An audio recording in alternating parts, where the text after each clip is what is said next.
Palestinian and Israeli representatives are going through the last stage of negotiations in Doha, Qatar to reach a ceasefire agreement.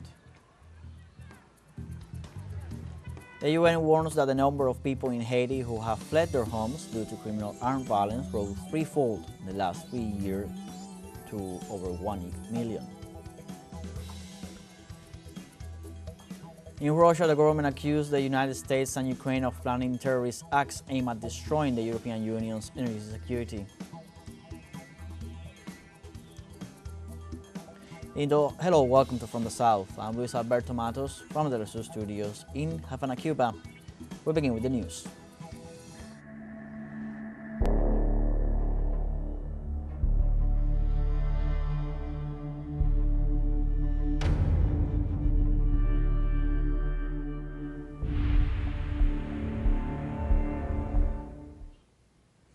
In Doha, Qatar, representatives of both Palestine and Israel are going through the last stage of negotiations in which it is estimated they swap hostages and sign a ceasefire agreement.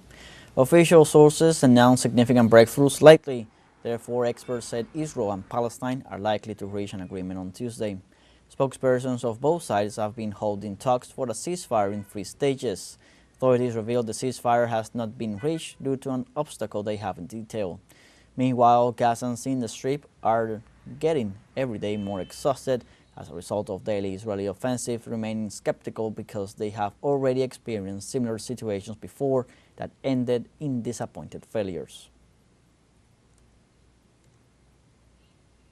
The Yemeni army struck a major Israeli targets on the occupied Palestinian territories. The aforesaid army issued a statement to confirm it, detailing that 4 unmanned Yemeni aircraft hit several vital Israeli positions in the Jaffa region. Earlier, the Yemeni forces mounted an operation against the Israeli Ministry of War Affairs. In this regard, the Yemeni military reaffirmed that they will continue their military incursions against Tel Aviv until the end of the occupation and the lifting of the siege imposed on Gaza.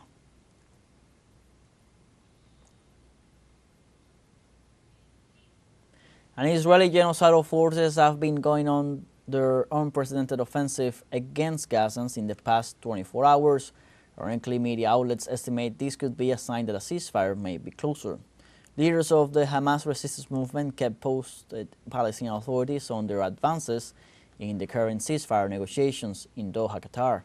Meanwhile, the Palestinian Foreign Ministry warned of Israeli plans to hamper communications between the Gaza Strip and the occupied West Bank. In addition, the Gaza Media Office expressed its concern of the escalation of war correspondent killings in Gaza. Furthermore, the Palestinian Prisoner Society stated that Israeli forces have arrested around 35 Palestinians across the West Bank since Monday evening. The strike happened right after the sunset prayers. This house there was targeted. There was a belt of fire on the Ghafari area, which is on a crossing with Al-Jallah Street. This area is called the Ghafari area. It's crowded with residents. It's crowded with displaced people who have fled from Beit Hanan. From Jabalia, the Jews forced them to leave, so they came to the Jallah and Nasser area. The explosion was so strong that it leveled houses to the ground. There were martyrs and injured people strewn across the street.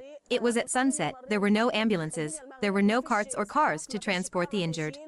The injured were bleeding out on the streets, and when the ambulances arrived, most of them had already died.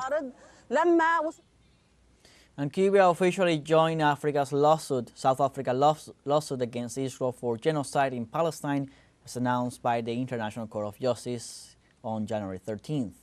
Invoking Article 63 of the ICJ statute, Cuba condemned Israel's long-standing actions against the Palestinian people, calling attention to the urgent need for accountability and justice in the face of systematic oppression. This intervention underscores Cuba's commitment to supporting Palestinian rights and highlights the role of the ICJ as a critical platform for addressing violations of international law. The Cuban government emphasized that immediate international action is necessary to confront Israel's policies and protect human rights amid the ongoing humanitarian crisis in Gaza. And on Tuesday, the Angolan Health Ministry reported the death toll from a cholera outbreak rose to 19, and there are 283 confirmed cases in the northern coast. Authorities estimate that this outbreak started on December 31st, 2024, with a patient who developed symptoms of vomiting and diarrhea. Health authorities added that of the active cases, 129 are men and 154 are women, between the ages of 2 and 73 years. Most of the cases are centered in the municipality of Cacuaco, with 33 people have been admitted to hospital centers. And now we have a short break coming up, but first remember you can join us on TikTok at teleSUR English, where you'll find news in different formats, news updates, and much more. We'll be right back. Stay with us.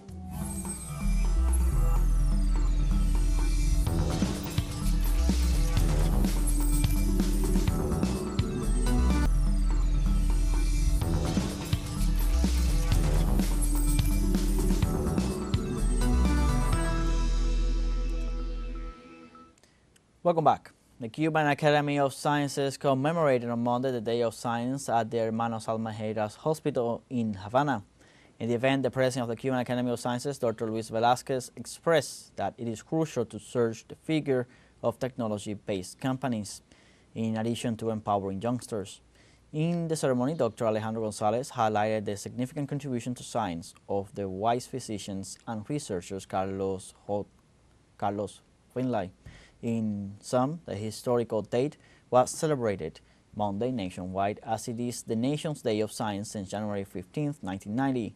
Cuba is a referral when it comes to science for the scientific training in which young people take the lead.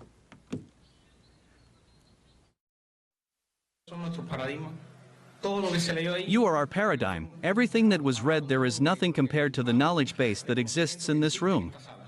Really, we are young associates who have the yearning, the dream of someday becoming academics, tenured academics, physicians like you are. So I think the first applause is for yourselves. And the UN warns that the number of people in Haiti who have fled their homes due to criminal armed violence rose threefold in the last year to over 1 million. In December 2023, we did record around 315,000 people who were displaced from the violence. 1 year since then, we have seen the number tripled to over 1 million people who have now been displaced because of gang violence in Haiti. This is a really troubling number, and it represents the security situation that most Haitians are currently facing. The most concrete data we have is that around 1,041,000 people, to be precise, are currently living in displacement in Haiti. Most of these people have been displaced multiple times. We have seen a lot of the displacement occurring within the capital of Port-au-Prince, but then we've seen also a lot of people being displaced and moving towards the neighboring provinces. And this also has created a bit of pressure on the social services within the provinces that are adjacent to Haiti. In Venezuela, the Vice President for International Affairs of the United Socialist Party of Venezuela, Rander Peña, questioned on Monday who is in charge of Colombia's foreign policy, whether President Gustavo Petro or Foreign Minister Gilberto Murillo. Through an article, the representatives of the party warned that the Colombian Foreign Minister obeys former President Juan Manuel Santos and the government of the United States. Rander Peña explained that according to the Colombian Constitution, the President must direct the foreign policy of the country. However, it seems that this attribution has been outsourced to the U.S., with former President Santos as intermediary and Foreign Minister Murillo as executor. According to Peña, the U.S. has ordered the Colombian Foreign Minister to boycott everything that has to do with Venezuela. The president of Iran, Masoud Pezeshkian, congratulated the president of Venezuela, Nicolás Maduro, on the start of his third term, reaffirming his country's support for the Venezuelan people and government. Through his social media, the Iranian president reaffirmed his country's willingness to strengthen bilateral relations between the two peoples. Likewise, he condemned the aggressions against the Venezuelan government and people, stressing that any foreign intervention and attempt to threaten and sanction the country is doomed to failure. President Nicolás Maduro was sworn in for a third consecutive term after being elected by the Venezuelan people in the elections held on July 28th. The Venezuelan president's inauguration has been marked by a media war and failed attempts to destabilize the country, led by the country's far right and supported by the United States.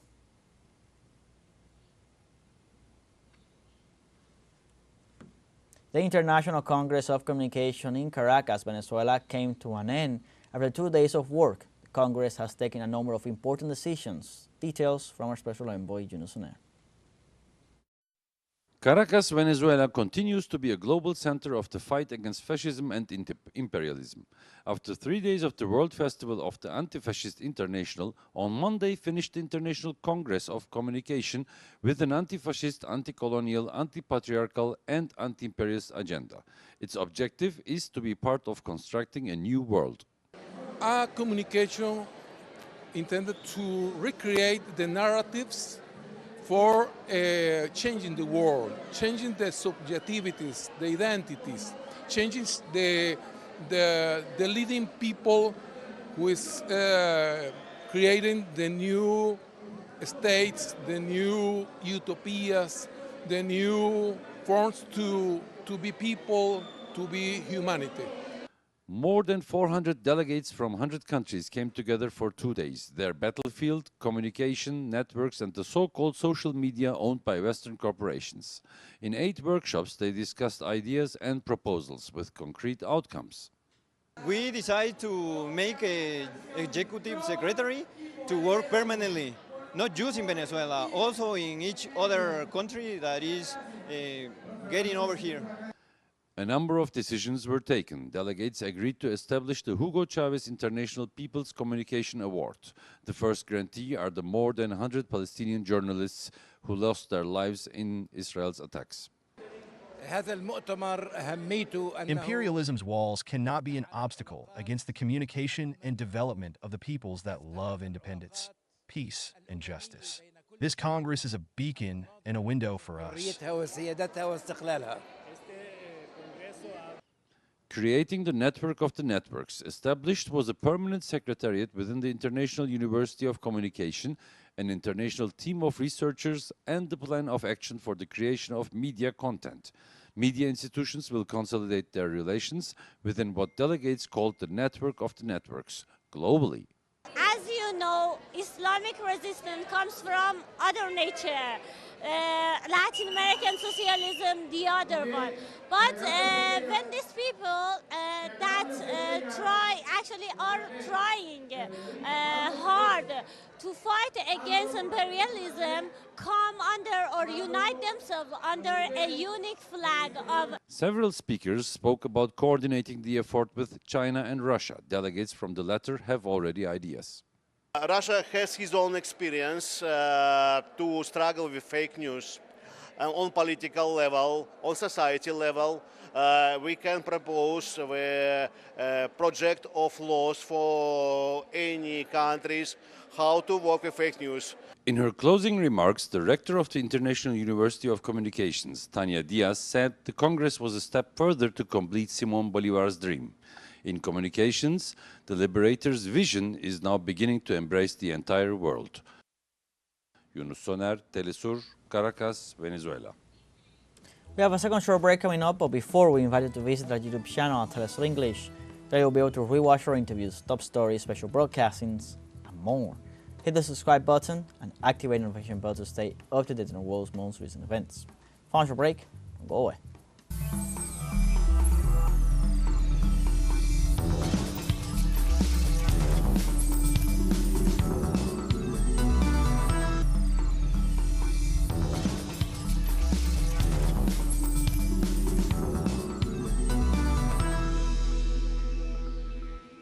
Welcome back. The Russian government accused the United States and Ukraine of planning terrorist acts aimed at destroying the European Union's energy security. Russian Foreign Minister Sergei Lavrov warned that Washington and Kiev are not only planning, but have carried out attacks on the Nord Stream and Turkish Stream gas pipelines in an unconscionable manner. The diplomat affirmed that the United States seeks to eliminate any kind of competition in all sectors, and in this case, the energy area is no exception. On Tuesday, the Russian Defense Ministry reported that the Ukrainian armed forces attempted to attack with drones the compressor station that supplies gas to Turkey and southeastern European countries through the Turkish Stream.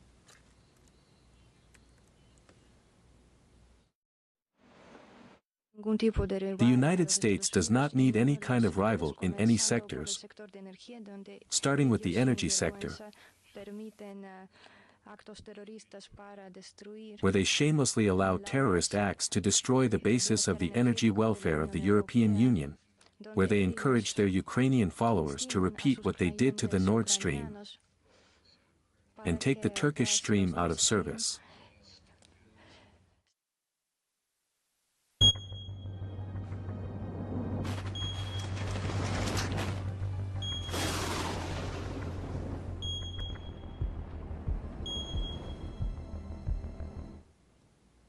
In the United States, dry wind gusts from Santa Ana difficult firefighters' work and jeopardize the rescue of the bodies of the dead victims of two huge fires affecting Los Angeles. The Palisades and Eaton fires that have already consumed more than 40,000 acres, equivalent of an area larger than the city of San Francisco, could intensify. Wind gusts of 72 to 112 kilometers per hour are forecast to persist through Wednesday. Rescue officials acknowledge that this is a worst-case scenario, especially since there are more than 20 bodies to be rescued and at least 23 people are confirmed missing. The Palisades fire is currently only 14% contained and the Eden fire 33% contained. In France, migrants have been occupying a theater in Paris for about a month to demand that the government provide them with housing. According to local media, last December, the Gate Lyric Theater in Paris hosted a free conference entitled Reinventing the Reception of Refugees in France, which attracted more than 250 African immigrants, led by Parisian activists. Currently, around 300 people have occupied the theater's facilities to intensify their demands for housing from the country's government. It is important to emphasize that the immigrants occupying the theater arrived in the country claiming to be under 18, which would entitle them to housing and assistance from the local authorities. But they were considered adults and most ended up sleeping on the streets.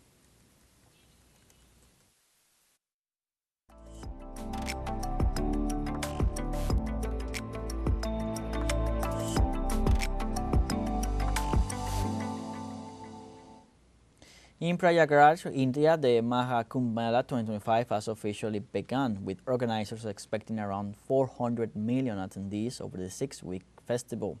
Kicking off on January 13th, the event features the auspicious Push Purnima Snan, where millions gather to bathe at the sacred confluence of the Ganges, Yamuna, and mythical Saraswati rivers. As the largest religious gathering in the world, the Kumbh Mela showcases India's rich cultural heritage alongside its spiritual practices. This year's festival is particularly significant due to a rare celestial alignment, enhancing its spiritual importance.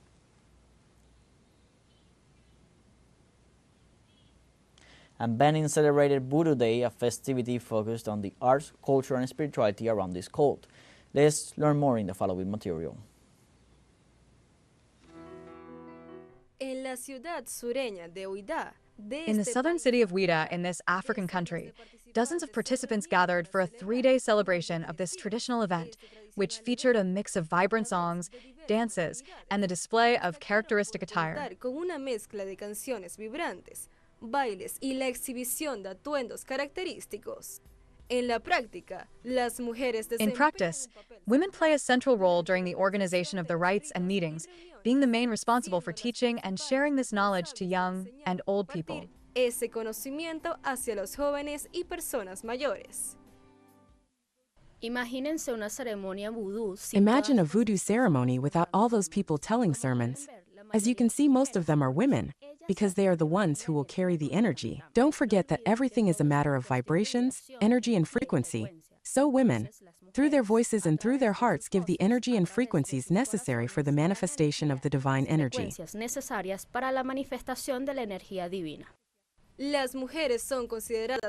Women are considered guardians of the spiritual and cultural transmission of this tradition, linked to the powers of nature and ancestors.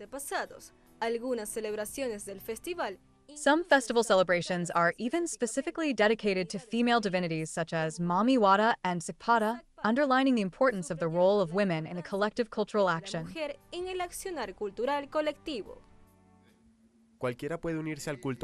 Anyone can join the voting cult.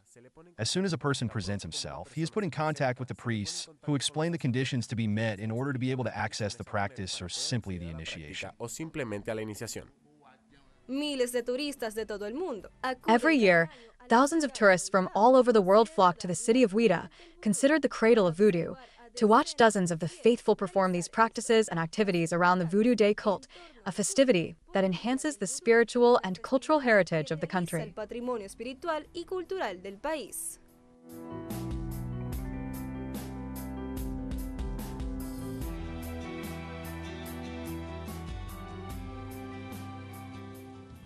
We have come to the end of this news brief. You can find these and many other stories on our website at telesurenglish.net.